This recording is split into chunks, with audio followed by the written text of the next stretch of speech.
И здравейте, хора! Днес ще ви покажа един трик за дубликиране на неща. Така. Чакайте да си празна инвентара.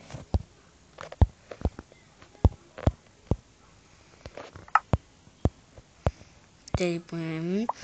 И сега ще ви покажа как може да дубликирате неща на survival без чит. Без хак, т.е. това се горе-долу до някъде чит. Направо се читне до някъде.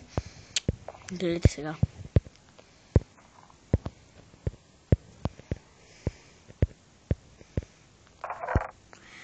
Да, примерно с всичко става. С всяка рода, стига да имате 9 нея.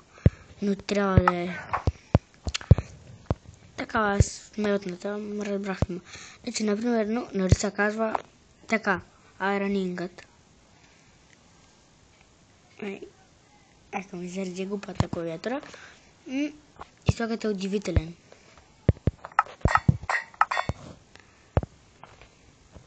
Чакайте първо да ви покажа.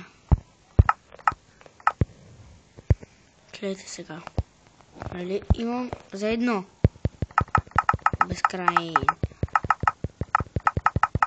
Безкрайен айрон.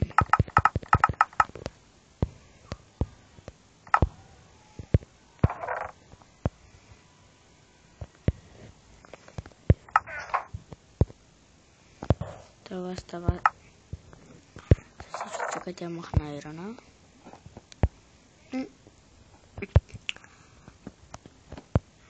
Мисля, че не става само с хартията. С дървото не става. Май. Ето голтингът. Не съм. Ако искате да пробвате, ако горе-долу до някъде, ако искате да го пробвате, пробвайте. Ето вижте. Гледайте тук.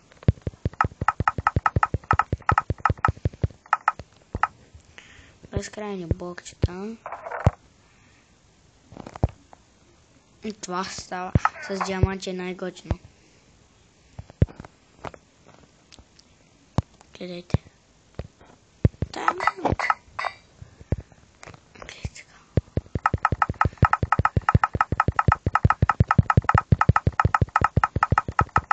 Така може да читвате. Аз това естествено не съм го използвал. Аз не съм чак толкова голям читър. Използвам го само с слайм такова. Слайм блокчета, само за това. Защото я не знам, що честно казвам. Гледайте сега, слайм блок, безкрайно. Гледайте. И така, ако имате по 9 от ресурсите, гледайте. Ето кол, примерно. Мисля, че става само с... Ето, гледайте, безкрайен кол.